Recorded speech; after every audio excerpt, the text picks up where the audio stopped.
If you're new to the channel, don't forget to like the video, subscribe, and hit the bell so you never miss these powerful stories from behind Hollywood's curtain. Today, we revisit the life of a man the world adored for his laughter, yet few ever understood. For most of his career, people saw Lou Costello as the funny half of the iconic Abbott and Costello duo, the innocent troublemaker who could make chaos look charming.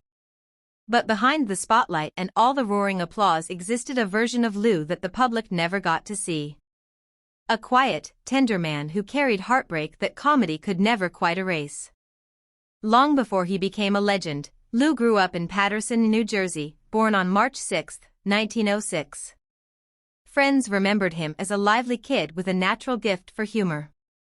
He loved sports, boxed under the nickname Leo King, and always used quick wit to lift spirits around him.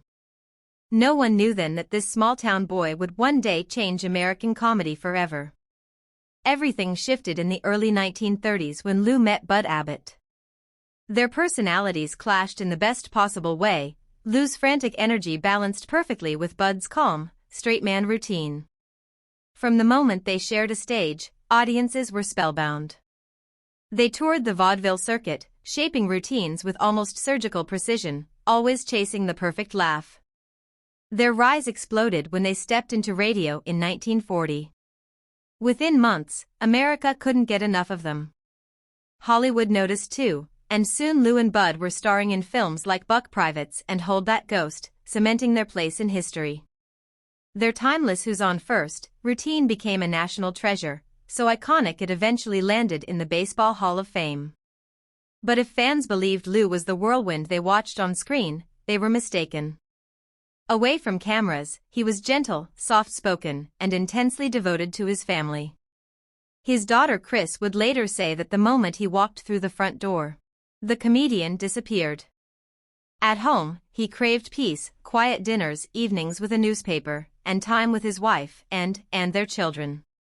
Lou believed in raising his kids with humility and discipline despite his fame.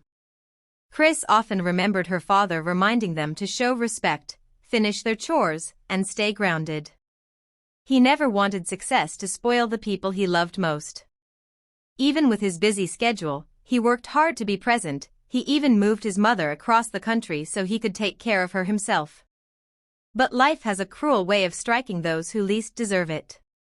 On November 4, 1943, just hours before Lou was set to return to his beloved radio show after battling rheumatic fever, tragedy shattered his world.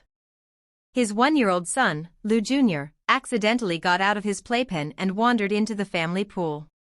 In an instant, the child slipped underwater, and by the time help arrived, it was too late. The news reached Lou at the studio. Crew members expected him to collapse or cancel the show. But with unimaginable strength, he whispered, "Wherever he is, I want my boy to hear me tonight." And he performed every laugh, every line, every moment, while his heart was breaking. Those who saw him said he was never the same again. Lou carried that loss for the rest of his life. His wife, Anne, once confided that she felt as if she had lost both her baby and her husband that day. He continued to work, maybe because laughter was the only escape he had left. Yet behind every joke, a quiet sadness lived in his eyes that never truly faded. Rumors later surfaced that tension grew between Lou and Bud, but Chris Costello has made it clear that most of it was exaggerated. Yes, they fought at times, money, stress, fame, it all takes a toll, but at their core, they were like brothers. Each needed the other. Even after they split, Bud mourned Lou deeply, once breaking down as he watched an old recording and whispering, "I miss my buddy." Despite the tragedies that shaped his life, Lou tried to turn his grief into something meaningful. In memory of his son, he created the Lou Costello Jr. Youth Foundation, a place where underprivileged children could find joy and safety. It became his way of giving back, of keeping his boy's spirit alive. Chris often said the foundation was her father's way of healing, even if the wound never fully closed. But heartbreak visited the Costello family again in 1959. Chris, only 10 years old, remembered the moment the world shifted once more. Lou died suddenly from a heart attack. The man who had made millions laugh was gone at just 52, leaving behind a silence that echoed through the family home. Even though he left too soon, Lou's legacy has never dimmed. His comedy remains timeless, his films still bring joy, and Who's on First continues to make new generations laugh. But what truly survived was his kindness. The youth foundation he built still serves children today, a living reminder of the heart behind the humor.